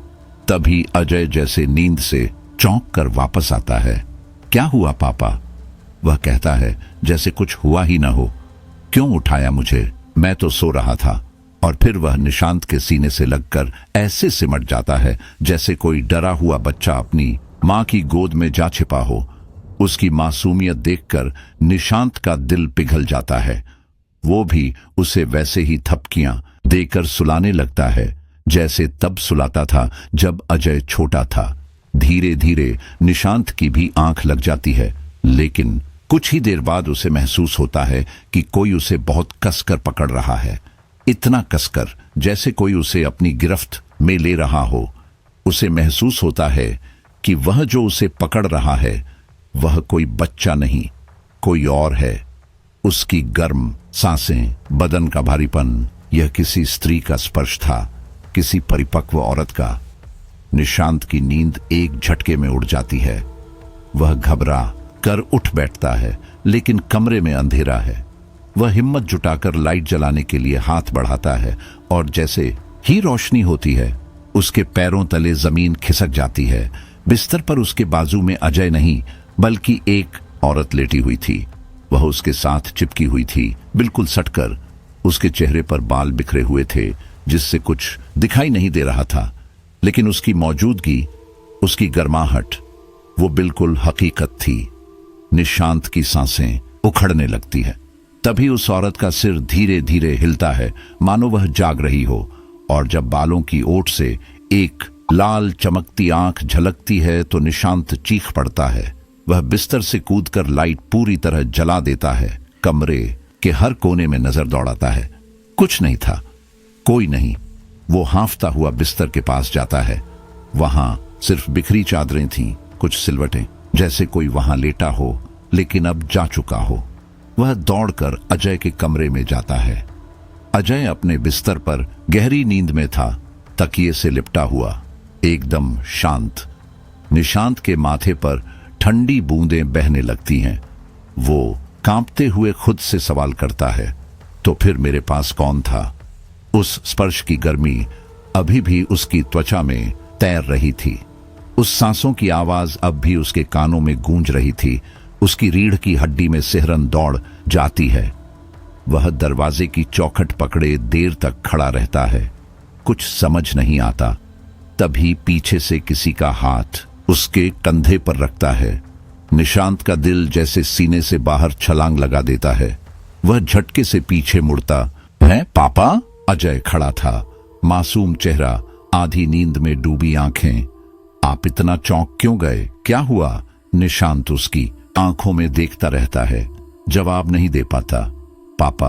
अजय फिर पूछता है। इस बार निशांत बिना कुछ कहे उसे गले से लगा लेता है, जैसे किसी ने उसे कहीं से खींचकर वापस इस दुनिया में ला दिया हो। अजय भी उसके बदले हुए व्यवहार से थोड़ा घबरा जाता है, लेकिन फिर मुस्कुराकर कहता है, जरूर आपने कोई बुरा सपना देखा होगा पापा, छोड़िए उसे, मैं हूं ना आपके साथ। वैसे भी सुबह के 4 बज गए हैं, चलिए आज एक अच्छी सी मॉर्निंग वॉक पर चलते हैं, ताजी हवा से मन भी ठीक हो जाएगा। निशांत बस सिर हिला देता है, कुछ सोचने की हालत में नहीं था। दोनों घर से निकलते हैं। सुबह की हल्की रोशनी फूटने लगी थी, लेकिन हवा में अजीब सी ठंडक थी। निशांत हर कुछ कदम पर रुककर इधर उधर देखने लगता है, जैसे कोई उन्हें छिपकर देख रहा हो। उसे महसूस होता है कि कोई है, कोई जो उसकी हर हरकत पर नजर रखे हुए है, कोई जो उसकी आत्मा के आर पार देख सकता है। पर वह कुछ कहता नहीं, बस अजय का हाथ कसकर पकड़ लेता है। कब वो मॉर्निंग वॉक पूरी करके घर लौटे उसे खुद भी याद नहीं रहा। घर आकर उसने नाश्ता बनाया, अजय को तैयार करके स्कूल भेजा और खुद ऑफिस के लिए निकल गया। दिन भर उसका मन बेचैन रहा। कंप्यूटर स्क्रीन के सामने बैठा, लेकिन कुछ काम नहीं कर पाया। हर कुछ मिनट में आंखें बंद हो जाती और वही चेहरा, वही औरत, वही आंखें उसकी आंखों के सामने घूमने लगती। उसका मन किसी साया की तरह अजय के ऊपर मंडराता रहता। उसे डर था कि कहीं कुछ और न हो जाए। प्राची से बात करने का मन हुआ, लेकिन वो शहर से बाहर थी और अगर उसे ये सब बताता तो शायद वह भी डर के मारे बेकाबू हो जाती। शाम होते होते वह उस बार की ओर निकल गया जहां पहली बार उस डांसर से मुलाकात हुई थी। उसे याद था कि उसकी आंखों में भी वही अजीब सी लाल चमक थी। वह पूछताछ करता है, बार टेंडर, वेटर, बाउंसर, जिससे हो सके, लेकिन किसी को उसके बारे में कुछ नहीं पता। ऐसा लगता है जैसे वह औरत कभी अस्तित्व में थी ही नहीं। निराश होकर वह बार के पीछे गली में एक पुराने वेंडर से बात करता है। तभी एक पुरानी तस्वीर उसके हाथ लगती है, धुंधली सी, लेकिन साफ दिख रही है कि एक आदमी के साथ एक औरत खड़ी है। निशांत की आंखें उस चेहरे पर टिक जाती हैं। बाल वैसे ही हैं, आंखों में वही चमक और होठों पर वही अजीब सी मुस्कान। वो चेहरा बिल्कुल वही था, वही औरत जो उसकी नींद में आई थी, या शायद आई नहीं, उसे निगलने आई थी। निशांत के हाथ से तस्वीर गिर जाती है। उसका दिमाग सुन्न हो जाता है। वो बिना कुछ बोले तुरंत बाइक पर सवार होता है और घर की ओर भागता है। उसके मन में उथल पुथल मची है। एक ही सवाल रह रहकर घूम रहा है, वो कौन थी और अगली बार किसके पास जाएगी? रात के करीब 11 बज चुके थे जब निशांत घर लौटा। रास्ते भर उसकी सोचें किसी उलझी हुई स्मृति में डूबी थी। एक ऐसी स्मृति जो जैसे ही उसने दरवाजा खोला पूरी ताकत के साथ लौट आई। घर का सन्नाटा कुछ ज्यादा ही भारी लग रहा था, लेकिन अजय का ख्याल आते ही वह चिंता से भर गया और जल्दी जल्दी अंदर चला गया। अंदर घुसते ही अजय ने लाइट जलाई। उसकी आंखें नींद में भारी थीं, पर उसके लहजे में एक शिकायत भरी मासूमियत थी। पापा, आप इतनी देर क्यों हो गए? पता है खाना बनाने में कितनी दिक्कत हुई? निशांत के होठों पर एक हल्की सी मुस्कान आ गई।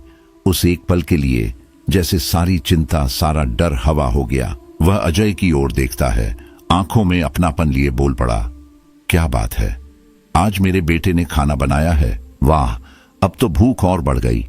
अजय का चेहरा खिल उठा। निशांत बिना वक्त गंवाए वॉश बेसिन में हाथ धोकर खाने की टेबल पर बैठ गया। पहला निवाला लेते ही वह बोल उठा, अरे वाह बेटा, तुझे तो शेफ होना चाहिए था। इतना टेस्टी खाना बनाया है, तुझसे तो तेरी मम्मी भी हार मान जाए। जैसे ही प्राची का नाम लिया, अजय के चेहरे पर कुछ बदल गया। मुस्कान तो थी, मगर अब उसमें कोई अजीब सी हरकत झलक रही थी, एक ऐसी झलक जो मासूमियत से कहीं दूर थी। पहले खाना खा लीजिए हुजूर, अजय ने धीरे से कहा। आवाज में एक अजीब सी मिठास थी। फिर मैं आपको दुनिया की सबसे लजीज चीज दिखाता हूं, निशांत ने मुस्कुराकर पूछा। अच्छा जी, अब वो कौन सी चीज है? अजय ने धीरे से सामने रखे एक रेशमी कपड़े को उठाया जो एक थाली को ढक रहा था। नीचे एक पानदान रखा था जिसमें खूबसूरत तरीके से सजाए गए बनारसी पान थे, खुशबूदार, चमकते हुए। निशांत ने बिना ज्यादा सोचे एक पान उठाया और चबाने लगा। स्वाद सच में लाजवाब था और वह अजय की ओर प्रशंसा भरी नजरों से देख रहा था, लेकिन अजय की आंखों में अब कुछ और था। वह नजरें जो निशांत को देख रही थीं, उनमें कोई और ही कहानी थी। वो मासूम आंखें नहीं थीं, वो आंखें किसी चालाक, तजुर्बेकार स्त्री की थीं जो अपने शिकार को पूरी तरह जकड़ चुकी हो। निशांत के शरीर में एक सिहरन दौड़ गई। वह ठिठक गया। उसके अंदर कुछ टूटा, जैसे कोई बहुत पुरानी, बहुत डरावनी याद जाग गई हो। अचानक उसे कुछ समझ आया और उसने पान जोर से थूक दिया। अजय ने उसे गहराई से देखते हुए कहा, अब थूकने से क्या फायदा हुजूर? शायद आप भूल गए कि मैं कौन हूं। उसके चेहरे पर एक झिलमिलाती छाया उभरी और निशांत के सामने वह रूप आया जिसे वह बरसों से भूलना चाहता था। वह चिल्ला उठी, तंत्र पिशाचिनी हूं मैं और तुम वो पान चबा चुके हो। अब बस कुछ ही देर में मेरा काला तंत्र तुम्हारे सिर चढ़कर बोलेगा, तुम्हारा होश उड़ जाएगा और फिर तुम और मैं। निशांत का सिर चकराने लगा। उसके भीतर जैसे किसी और की सोचें जगह बनाने लगी थी। उसे एक अजीब सा आकर्षण महसूस हुआ, एक गहरी खिंचाव मनीषा की तरफ। तभी अजय अचानक बेहोश होकर फर्श पर गिर पड़ा। लेकिन निशांत के लिए अब यह कोई मायने नहीं रखता था। उसका बेटा वहां पड़ा था, पर वह खुद किसी और दुनिया में जा चुका था, एक ऐसे जाल में फंसा हुआ जहां तर्क और रिश्ते दोनों खत्म हो चुके थे। वह पीछे पीछे चलता गया। उसकी आंखों के सामने अब वो औरत थी, कामुकता की देवी का रूप ली। वह लहराती कमर से बाथरूम की ओर बढ़ रही थी। बाथरूम में वह फव्वारे के नीचे खड़ी हो गई। उसका भीगा हुआ बदन, गीले बालों से टपकती बूंदें, वो लाल चोली जो उसके तन से लिपटी थी। निशांत बस उसे देखता रह गया। वह उसकी ओर पीठ करके भीग रही थी और गुनगुना रही थी कोई पुराना मोहक गीत। उसकी हर अदा जैसे किसी मायाजाल का हिस्सा थी। निशांत बाथरूम के दरवाजे पर खड़ा था, सांसें तेज, आंखें पत्थराई हुई। वो अचानक पीछे मुड़ी। उसकी आंखें काजल से भरी, गहराई से भरी, निशांत की आत्मा में उतर गई। फिर उसने मुस्कुराते हुए अपने होठों से अपने ही कंधे को हल्के से काटा। बस अब और काबू नहीं रहा। निशांत उसे अपनी बाहों में उठा लाया और सीधे अपने कमरे की ओर चल पड़ा। कमरे में कदम रखते ही उसे कुछ अजीब महसूस हुआ। चारों ओर मोमबत्तियां जल रही थीं, गुलाब की पंखुड़ियां जमीन पर बिखरी थीं और मोगरे की खुशबू कमरे को भर रही थी। वो औरत मनीषा अपनी बाहें फैलाए खड़ी थी। उसके इशारे ने निशांत को पूरी तरह वश में कर लिया। वह उसके करीब पहुंचा ही था कि तभी कमरे का दरवाजा खुला। प्राची वहां थी, उसके साथ एक गंभीर साधु, ओमवीर बाबा। बिना कुछ कहे बाबा ने महाकाली के उग्र मंत्रों का जाप शुरू कर दिया। कमरे में जैसे आग सी लग गई। मनीषा की चीख गूंज उठी और उसका रूप डरावना होने लगा। वह छटपटाने लगी और अंततः निशांत के शरीर से अलग हो गई। गुस्से से भरकर वह कमरे से निकल भागी और सीधे अजय के बेहोश शरीर में समा गई। अगले ही पल अजय की देह दीवार से टकराई। वह अब मनीषा के नियंत्रण में था। उसने दीवार पर सिर पटकना शुरू कर दिया और चीखी, तेरे पति को तो मैं ले ही जाऊंगी, लेकिन अगर इस बुढ़े ने मंत्र जाप बंद नहीं किया तो तेरा बेटा यहीं मर जाएगा। वह अजय का सिर बेसिन पर मारती जा रही थी, चीख रही थी, बंद करो ये मंत्र अभी के अभी। प्राची चीखने लगी। उसकी आंखों से आंसू झर रहे थे।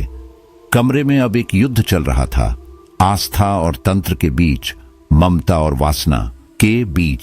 अजय की हालत इतनी बिगड़ चुकी थी कि ओमवीर बाबा ने स्थिति को समझते हुए मंत्र जाप वहीं रोक दिया। जैसे ही उनका स्वर थमा, अजय का शरीर जमीन पर भारी धमाके के साथ गिरा, मानो किसी अदृश्य ताकत ने उसे जबरदस्ती नीचे पटक दिया हो। अजय! प्राची चीखते हुए उसकी ओर दौड़ी। वो जमीन पर पड़ा था, बेहोश। उसका चेहरा सफेद पड़ चुका था, शरीर पर जगह जगह गहरे कट और घाव के निशान थे। खून लगातार बह रहा था। उसकी आंखों के नीचे गहरे काले धब्बे बन चुके थे, जैसे कई हफ्तों से नींद नहीं ली हो। मगर ये थकान नहीं थी, ये किसी भीषण मानसिक और आध्यात्मिक यातना की छाप थी। प्राची फूट फूट कर रोने लगी। अजय बेटा, ये क्या हो गया तुम्हें? ओमवीर बाबा उसके शरीर को संभालने में लगे थे, लेकिन तभी मनीषा, वह एक बार फिर निशांत के कमरे की ओर बढ़ी। दरवाजा जोर से बंद हुआ। इस बार अंदर से एक भयानक ठहाका कमरे के अंदर से गूंजा। अब कोई मुझे निशांत को पाने से नहीं रोक सकता। मनीषा की आवाज में एक अजीब पागलपन था। चाहे जो हो जाए, मैं इसे ले जाऊंगी, आज नहीं तो कभी नहीं। प्राची के चेहरे पर जैसे आग जल उठी। उसका दिल जल रहा था।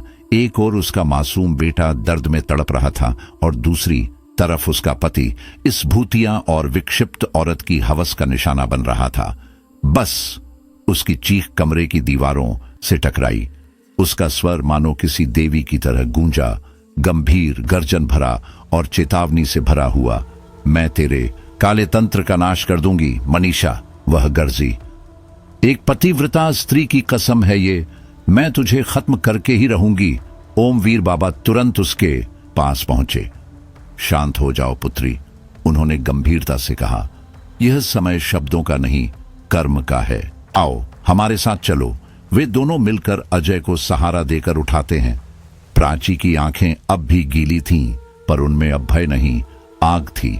सबसे पहले वे अजय को एक विश्वसनीय रिश्तेदार के घर सुरक्षित छोड़ते हैं और उसके बाद शुरू होती है वो यात्रा जो उन्हें ले जाती है उस डरावने अभिशप्त जंगल की ओर, जहां से सारी मुसीबत शुरू हुई थी। वही जंगल जहां मनीषा ने पहली बार उन काली शक्तियों से संपर्क किया था।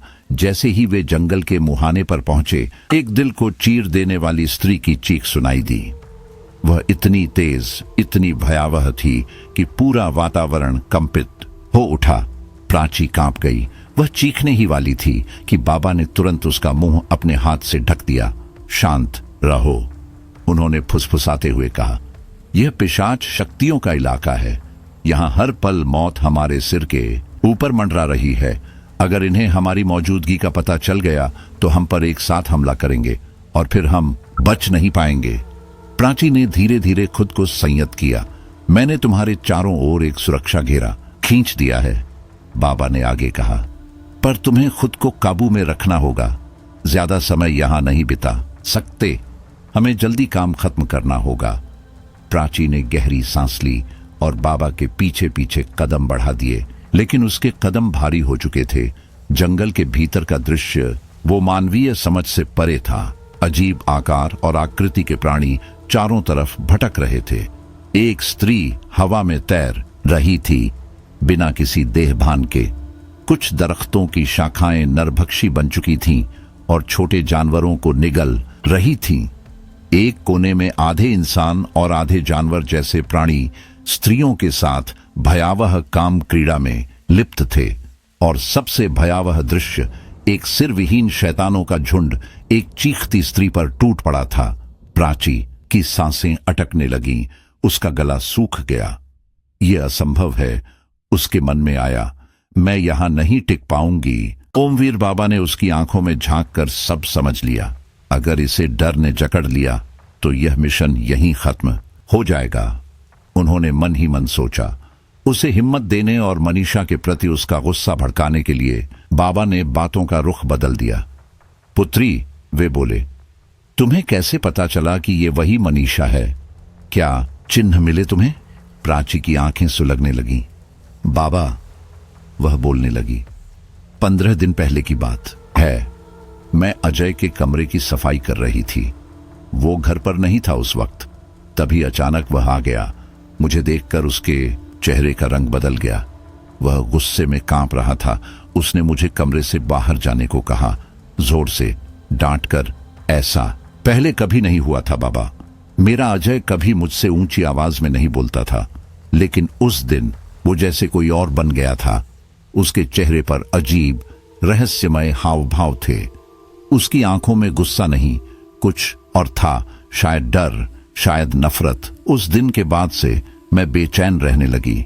अंदर ही अंदर महसूस कर रही थी कि कुछ गड़बड़ है। और फिर मुझे वो रात याद आई, वो हादसा जब मनीषा ने हमारे परिवार को तोड़ने की कोशिश की थी, जब उस तंत्र पंचनी ने हमें बर्बाद करने की कसम खाई थी। अब समझ में आ रहा है, वो कभी गई ही नहीं थी। वो इंतजार कर रही थी और अब लौट आई है मेरे बेटे के जरिए। प्राची की आवाज कांप रही थी, मगर उसमें डर नहीं, आक्रोश था। ओमवीर बाबा ने एक लंबी सांस ली और मन ही मन कहा, यह क्रोध ही इसकी शक्ति बनेगा। खैर, मैंने जैसे तैसे खुद को संभाला और उस भयानक घटना को भूलकर अपनी दिनचर्या में फिर से लौटने की कोशिश की। लेकिन 2 दिन बाद एक और अजीब चीज ने मुझे अंदर तक झकझोर दिया। मैंने अजय को चुपचाप हमारे शादी के एल्बम को उलटते पलटते देखा। वह पहले कभी इस तरह से एल्बम नहीं देखता था, इतनी देर तक, इतने ध्यान से। मैंने कुछ जाहिर नहीं किया, लेकिन उसी पल से मैंने उस पर नजर रखनी शुरू कर दी। उसकी हरकतों में अब कुछ अलग, कुछ असामान्य सा था। जैसे ही वह कमरे से बाहर गया, मैं दबे पांव उसके कमरे में घुसी और एल्बम को उठाया। मेरी उंगलियां कांप रही थीं और जो मैंने देखा वह मेरी आत्मा को हिला देने वाला था।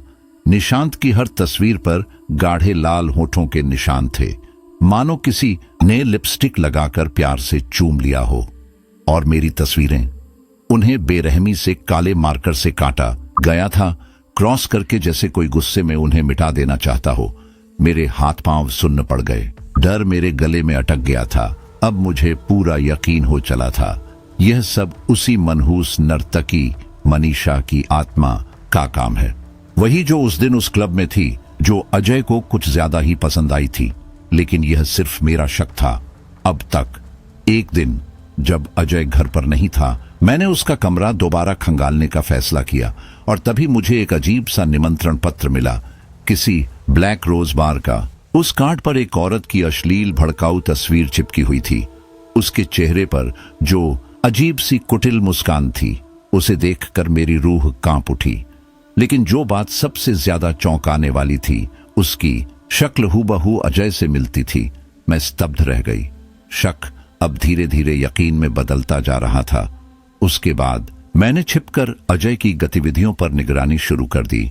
मैं रात के सन्नाटे में भी जागती रहती और देखा कि हर रात जब सब सो जाते, अजय चुपके से खिड़की के रास्ते बाहर निकलता और फिर लगभग 2 या 2:30 बजे के करीब वापस आता। अब मुझे साफ समझ आ गया था, यह समय गुस्से या डर का नहीं था। मुझे सोच समझकर कदम उठाना था। एक दिन बाजार से लौटते समय रास्ते में रोहन की मां मिली। उनका चेहरा उतरा हुआ था, आंखें सूजी हुई और कपड़े अस्त व्यस्त। मुझे देखकर वह फूट फूट कर रोने लगी। बेटा, उन्होंने कांपती आवाज में कहा, रोहन अब बदल गया है, बिल्कुल ही बदल गया है। न जाने किसके संगत में पड़ गया है। वो किसी बार डांसर के साथ अवैध संबंधों में भी उलझा हुआ है। अब तो घर पर किसी की सुनता भी नहीं। उसका शरीर भी, बस पूछ मत, ऐसा लगता है जैसे बरसों से बीमार हो। मैं अवाक रह गई। उनके शब्दों ने मेरी सोच को गहरे तक हिला दिया। उसी रात मैंने देखा, जब निशांत सो चुका था, अजय ने खुद को लड़की की तरह सजाया। उसने मादक कपड़े पहने, होठों पर गहरा लिपस्टिक लगाया और बालों में नकली फूल लगाए। फिर वह चुपचाप खिड़की से बाहर चला गया। मैं स्तब्ध रह गई। अब सारी तस्वीरें जुड़ने लगी थीं। उस रात मैंने रोते हुए माता रानी के सामने हाथ जोड़ दिए। हे मां, मैंने फुसफुसाकर कहा, मुझे हिम्मत दो, इस पिशाचिनी से अपने परिवार को बचाने की शक्ति दो। मैंने चोरी छिपे अजय की वापसी का इंतजार किया। रात के करीब 2 बजे जैसे ही वह खिड़की से भीतर घुसा, मैं दरवाजे के पीछे सन्नाटे में खड़ी हो गई। तभी किसी के कदमों की आहट सुनाई दी। रोहन, वह भी चुपचाप कमरे में दाखिल हुआ और फिर जो दृश्य मैंने देखा वह मेरी कल्पनाओं से परे था। दोनों अजीब ढंग से एक दूसरे के करीब आए। वे जिस तरह से एक दूसरे को छू रहे थे जैसे उन पर कोई बाहरी शक्ति हावी हो। अजय अब एक औरत की तरह पेश आ रहा था, एक मादक, चालाक और आत्मविश्वासी महिला की तरह। मेरा सिर चकरा गया। मैं कांपते हुए वहां से बाहर निकल गई। आंखों में आंसू थे, डर, गुस्से और लाचारी से भरे हुए। अगले दिन मैंने अपने कुछ दोस्तों से संपर्क किया। किसी तरह का बहाना बनाकर मैंने कहा कि मुझे एक ऐसे सिद्ध पुरुष की जरूरत है जो आत्माओं और तांत्रिक शक्तियों को समझ सके। सौभाग्य से मेरी एक सहेली निधि ने मुझे एक ऐसे ही व्यक्ति का पता दिया, स्वामी जी। पर मैं उनके पास पहुंच पाती इससे पहले ही कुछ और घटित हो गया। निशांत ने अचानक अजय को एक अजीब डरावना गीत गाते हुए सुन लिया। उस गीत के बोल सुनकर उसकी आंखें लाल हो गईं, गुस्से से उसकी मुट्ठियां भींच गईं। लेकिन इससे पहले कि वह कोई कदम उठाता मैंने उसे पकड़ लिया। शायद टीवी में सुना होगा, मैंने मुस्कुराकर कहा। बच्चे अक्सर टीवी की चीजें गुनगुनाते हैं, लेकिन अंदर से मैं पूरी तरह डर चुकी थी। मुझे पता था मनीषा अब अपने असली इरादे पर आ चुकी है। वह किसी भी हाल में निशांत को हासिल करना चाहती है। उसे बस एक मौका चाहिए था मेरी गैर मौजूदगी का। मुझे अब कोई और विकल्प नहीं दिखा। मैं मनीषा के चले जाने का बहाना बनाकर सीधे स्वामी जी के पास पहुंची। प्राची की आवाज धीरे धीरे डर और थकावट से कांपने लगी थी। लेकिन इससे पहले कि वह कुछ और कहती, स्वामी जी ने हाथ उठाकर उसे चुप रहने का इशारा किया। उन्होंने चारों तरफ देखते हुए एक डंडे से जमीन पर लगभग 20 फीट का घेरा खींचना शुरू किया। फिर उन्होंने गंभीर आवाज में कहा, पुत्री, मैंने जिन नींबुओं को मंत्रित किया था वे यहां आकर काले पड़ चुके हैं। इसका मतलब यही वो स्थान है जहां वे प्रेत आत्माएं दफन हैं, और इन्हीं में से एक कब्र में मनीषा का पार्थिव शरीर भी है। प्राची सिहर उठी। मैंने तुझे इस घेरे के भीतर इसलिए रखा है क्योंकि इसके अंदर सिर्फ 7 शैतान हैं, स्वामी जी बोले। लेकिन घेरे के बाहर अनगिनत आत्माएं मंडरा रही हैं। मनीषा की एक पुकार पर वे सब यहां आकर हमला कर सकते हैं। हमें जल्दी करनी होगी। अब कब्रें खोदनी हैं, पर ध्यान रहे, उन्होंने चेताया। ना कोई आवाज निकले, ना कोई चीख, बस नींबू जहां जहां रखे हैं उन्हीं जगहों को खोदना शुरू कर। प्राची घबरा गई। दिल की धड़कनें तेज हो गईं, पर उसने खुद को संभाला। उसने माता रानी को याद किया, अपने बेटे और निशांत का चेहरा आंखों में लाया और फिर गुस्से और भय से परे जाकर अपने हाथों से मिट्टी खोदना शुरू किया। स्वामी जी अब ऊंचे स्वर में काली मां के मंत्रों का जाप कर रहे थे। उनके चेहरे पर गहन एकाग्रता थी और हवा में कुछ बदलने लगा था। एक लड़ाई शुरू हो चुकी थी जिसमें जीत सिर्फ श्रद्धा, साहस और मां के आशीर्वाद की थी।